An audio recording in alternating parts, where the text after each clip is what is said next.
जय हिंद।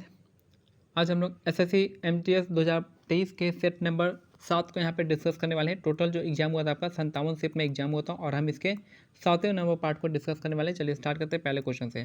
पहला क्वेश्चन है, संविधान सभा का गठन कैबिनेट मिशन की सिफारिश पर किया गया था जिसने 1946 में भारत का दौरा किया था। तो संविधान सभा का गठन जो है कैबिनेट मिशन प्लान से हुआ था और ये 1946 में आया था। नेक्स्ट है क्वेश्चन नंबर 2। यहाँ पे क्वेश्चन नंबर 2 है, किस युद्ध के बाद अशोक ने भौतिक अधिकरण यानी फिजिकल ऑक्यूपेशन की नीति को त्याग दिया था? ये था आपका कलिंग युद्ध 261 बीसी के बाद। तो किस युद्ध के बाद जो अशोक ने भौतिकी ग्रहण यानी फिजिकल ऑक्यूपेशन की नीति को त्याग कर दिया था? तो आपका कलिंग युद्ध के बाद त्याग दिया था। नेक्स्ट है, स्वामी विवेकानंद के आध्यात्मिक गुरु कौन थे? तो यह थे आपके रामकृष्ण परमहंस। स्वामी विवेकानंद के आध्यात्मिक गुरु थे रामकृष्ण परमहंस। इन्होंने स्वामी विवेकानंद ने शिकागो सम्मेलन में 1893 में पार्टिसिपेट किया था और 1897 में इन्होंने बेलूर मठ की स्थापना की थी, यानी रामकृष्ण मिशन की स्थापना की थी 1897 में। नेक्स्ट है, निम्नलिखित में से किस ग्रह को पृथ्वी का जुड़वा ग्रह भी कहा जाता है? तो आपका शुक्र इसका करेक्ट आंसर हो जाएगा। निम्नलिखित में से किस ग्रह को पृथ्वी का जुड़वा ग्रह भी कहते हैं? तो शुक्र ग्रह को जुड़वा ग्रह भी कहा जाता है। Which RBI tool refers to buying and selling of bond issue by the government in the open market? देखिए, ओपन मार्केट ऑपरेशन में अगर बाइंग एंड सेलिंग ऑफ क्या होता है आपका गवर्नमेंट सिक्योरिटीज होता है, तो इसको हम कहते हैं ओपन मार्केट ऑपरेशन। यानी बाइंग होता है, सेलिंग होता है किसका? बॉन्ड का, जो कि गवर्नमेंट ने इशू किया, तो उसी को होता है बाइंग एंड सेलिंग होता है आपका ओपन मार्केट ऑपरेशन में।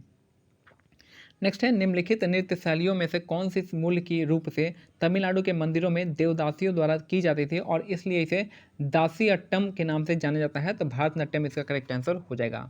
निम्नलिखित नृत्य शैलियों में से कौन सी मूल रूप से तमिलनाडु के मंदिरों में देवदासियों द्वारा की जाती थी और इसलिए इसे दासियट्टम के नाम से भी जाना जाता है? तो भारतनाट्यम इसका करेक्ट आंसर हो जाएगा। नेक्स्ट है, भारत में उगाड़ी का त्यौहार नव वर्ष की शुरुआत के उपलक्ष्य में मनाया जाता है।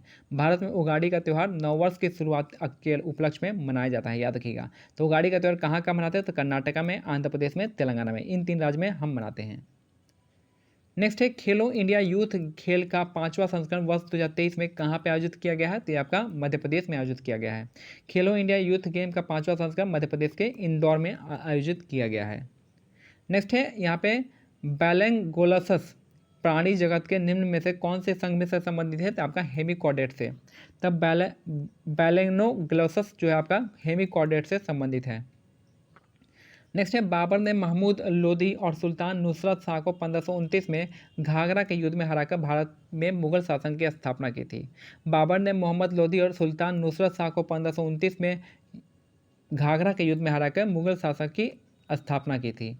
प्रधानमंत्री ग्रामोदय योजना वर्ष 2000 में शुरू की गई थी।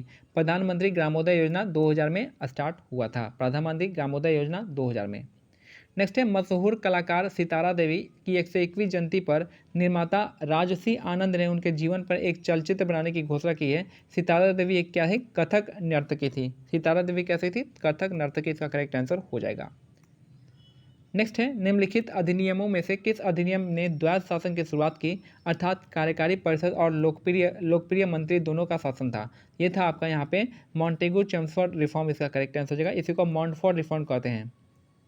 1919 का भारत सरकार अधिनियम। संगमरमर का रासायनिक नाम क्या होता है? तो कैल्शियम कार्बोनेट होता है। संगमरमर का रासायनिक नाम होता है कैल्शियम कार्बोनेट। नेक्स्ट है, CSO3 शॉर्ट में कहते हैं। 2011 की जनगणना के अनुसार भारत में नगरीय जनसंख्या का प्रतिशत कितना था? तो यहाँ पर 30 से 35% था। 2011 की जनगणना के अनुसार भारत में नगरीय जनसंख्या का प्रतिशत था 30 से 35%, इसका करेक्ट आंसर हो जाएगा। निम्नलिखित में से किसे ठुमरी की रानी यानी क्वीन ऑफ ठुमरी के नाम से जाना जाता है? तो ये जाएगा गिरिजा देवी। क्वीन ऑफ ठुमरी किसे कहते हैं? तो गिरिजा देवी, इसका करेक्ट आंसर हो जाएगा। नेक्स्ट है, कोदोन, कुटकी और हाराका यानी अब बाउटी क्या है? बाजरा के उदाहरण है। यानी कोडोन हो गया, कुटकी हो गया, हाराका हो गया और बाउटी हो गया, ये आपका बाजरा के उदाहरण हो जाएंगे। नेक्स्ट है, निम्नलिखित में से क्या भारत के संविधान ने संघ सूची के अंतर्गत आता है? तो आपका एक्स्ट्राडिशन यानी प्रत्यार्पण हो जाएगा। तो निम्नलिखित में से क्या संविधान में संघ सूची के अंतर्गत आता है? तो एक्स्ट्राडिशन हो जाएगा, प्रत्यार्पण हो जाएगा। नेक्स्ट है, कवास थर्मल पावर स्टेशन निम्नलिखित में से किस राज्य में है? तो आपका गुजरात में है। कवास थर्मल पावर स्टेशन कहाँ पे है? गुजरात में है। नेक्स्ट है, निम्नलिखित में से किसने सुल्तान जौहर कप 2022 जीता है? तो सुल्तान जौहर कप 2022 जो आपका भारत ने जीता है। सुल्तान जौहर कप किसने जीता है? भारत ने जीता है, याद रखिएगा। नेक्स्ट यहाँ पे कंपटीशन कमीशन ऑफ इंडिया जो है प्रतिस्पर्धा संशोधन विधेयक जो है कंपटीशन अमेंडमेंट बिल 2022 का उद्देश्य लेन देन के मूल्यों के आधार पर विलय और अधिग्रहण यानी मर्जर और एक्विजिशन को विनियमित करना है और यह कहता है कि 2000 करोड़ से अधिक सौदे वाले किसी भी लेन देन के लिए भारतीय प्रतिस्पर्धा आयोग यानी कंपटीशन कमीशन ऑफ इंडिया की स्वीकृति यानी अप्रूवल आवश्यक होगी। मंजूरी में तेजी लाने के लिए जो है प्रस्तावित कानून कहता है कि सीसीआई इसके लिए लेन देन को आदेश पारित करने की समय सीमा 210 से घटाकर कितना कर दिया है, 150 दिन तक कर दिया है, यानी 6 महीना तक कर दिया है। नेक्स्ट है आगरा का किला जो है 16वीं शताब्दी में अकबर के द्वारा बनवाया गया था। ठीक है, तो आगरा का किला जो है आपका अकबर के द्वारा बनवाया गया था 16वीं शताब्दी में। नेक्स्ट है निम्नलिखित में से किस रसायन का उपयोग जो है विसंक्रामक के रूप में शुद्ध जल को शुद्ध करने के लिए होता है, तो आपका हो जाएगा क्लोरीन हो जाएगा। यानी क्लोरीन का उपयोग हम विसंक्रामक यानी डिसइंफेक्टेंट के तौर पे करते हैं क्लोरीन का। नेक्स्ट है द उपन्यास द पैलेस ऑफ इल्यूजन जो है आपका चित्रा बनर्जी दिवा करुणी द्वारा लिखा गया है। उपन्यास द पैलेस ऑफ इल्यूजन जो आपका चित्रा बनर्जी दिवा करुणी के द्वारा लिखा गया है। नेक्स्ट है केंद्रीय वित्त मंत्री निर्मला सीतारमण ने 2022 में यह घोषणा की है कि वह भारत विद्या प्लेटफॉर्म लॉन्च करेगी जो ओरिएंटल और दक्षिण एशिया यानी ओरिएंटल और साउथ एशियन स्टडी के लिए ऑनलाइन शिक्षण प्लेटफॉर्म करेगा। फिर से देखिए, केंद्रीय वित्त मंत्री निर्मला सीतारमण ने 2022 में यह घोषणा की है कि वह भारत विद्या प्लेटफॉर्म लॉन्च करने वाली है। याद रखिएगा किसके लिए, oriental and south Asian study के लिए।